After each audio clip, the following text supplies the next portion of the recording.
Hello, ladies and gentlemen. It's a pleasure to be speaking to you from Chicago. I'm so happy that I met Laura Shillar, who is really a national treasure. We don't have anyone like her in the United States. We have Michelle Obama, who's a lawyer. I think she may have gone to Harvard, I'm not sure. And we have Hillary Clinton, who went to Yale and is a lawyer. But they don't have Laura's literary abilities or knowledge. We met through the friendship that we have with Professor James Elkins of the West Virginia College of Law. He has published Laura's poems and essays and stories, and has also published my stories.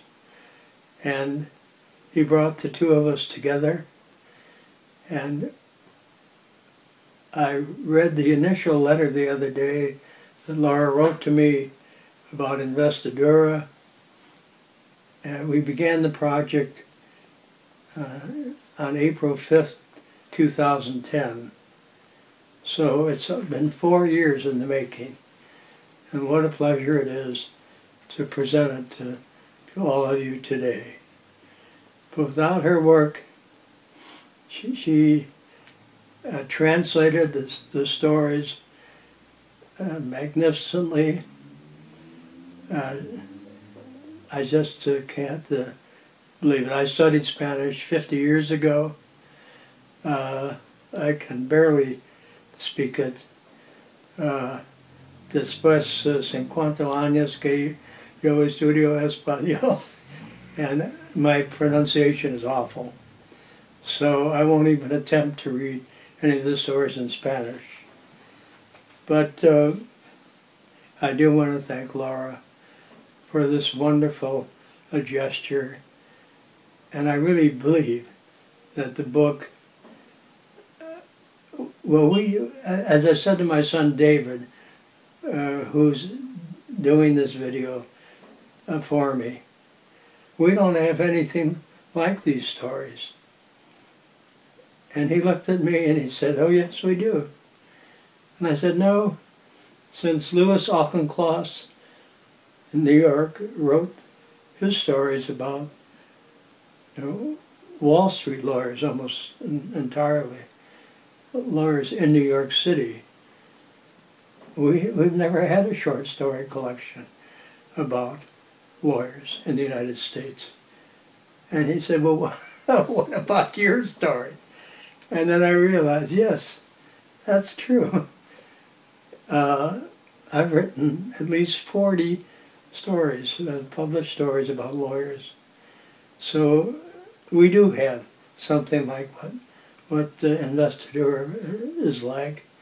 But I'm so excited about this new volume that I just am so pleased. And in the production of it, Laura's mother, Adriana Shillar, came to Chicago to visit her son, who's working here now, and I did get to meet her. Laura and I have never met, but I did get to have a dinner with Adriana, and I learned that she has been a lawyer all her career in Montevideo, and what a lovely, lovely person she is. She is personally carrying this weekend books to Laura in Buenos Aires to be mailed to us. I know how heavy those books can be, Adriana. I hope you don't take too many of them. I'm sure your suitcase is full of presents for your granddaughter. But we appreciate everything that you've done for us, the whole Shalar family. And then, of course, the editor and publisher of the book, Gabriel Sosa. He's a very, very fine man. The book is beautifully designed. I've never met him, but to Gabriel, thank you for a beautiful book. And the last person that I heard from is Luis de la Fuente Abdallah, who is a friend of Laura's. I looked you up on Google, Luis. You really are quite a person with some great achievements, and I thank you also. Thank you very much, all of you. As far as the stories are concerned, I've always believed that they speak for themselves, that the author should not attempt to interpret the stories or tell the audience what they're about, because it's a completely different discipline, the oral presentation, as opposed to reading the work. And so I'm not going to discuss them. They will tell the stories themselves when you read them. When I began writing, well, as I've said, I lived in Chicago all my life, and I really began writing at the University of Michigan when I was a student. I dropped out of law school because I thought I could write a novel. I never got beyond 3 pages. We have a plant here in the Chicago called a hollyhock. It's a tall flowering plant, and some of the young women that I went to school with would make dresses out of the blossoms.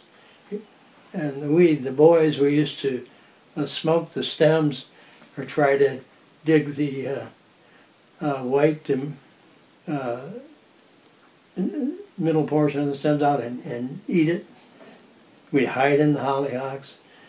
Well, the point is that my story in Ann Arbor, Michigan, that I was writing about in the novel, was about this young man who sat on the porch behind a veil of hollyhocks and tried to comment on the people that were passing.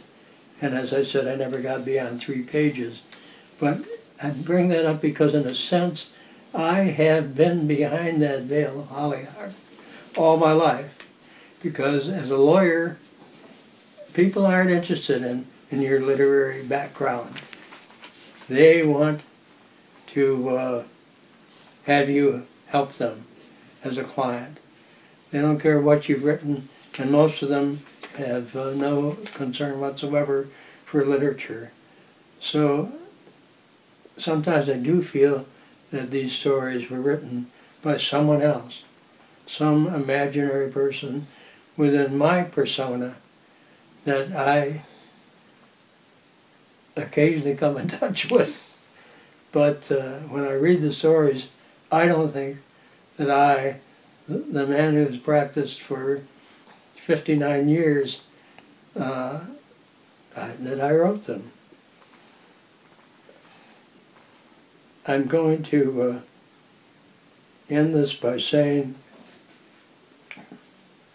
that there is what Laura calls a vigilant cat guarding the books in Gabriel's warehouse, and I hope the cat will stay there and guard them very, very well. I want to say goodbye to all of you, and also I have noted that your soccer team is going to be playing in Costa Rica on June 14th, and I wish you all good luck. Luis Suarez Edinson Cavani, Diego Lugano. I wish them a great success. And also the coach, Oscar Tavares. So, farewell to my friends in Uruguay. And again, thank you, Laura, and thanks to the Shalar family.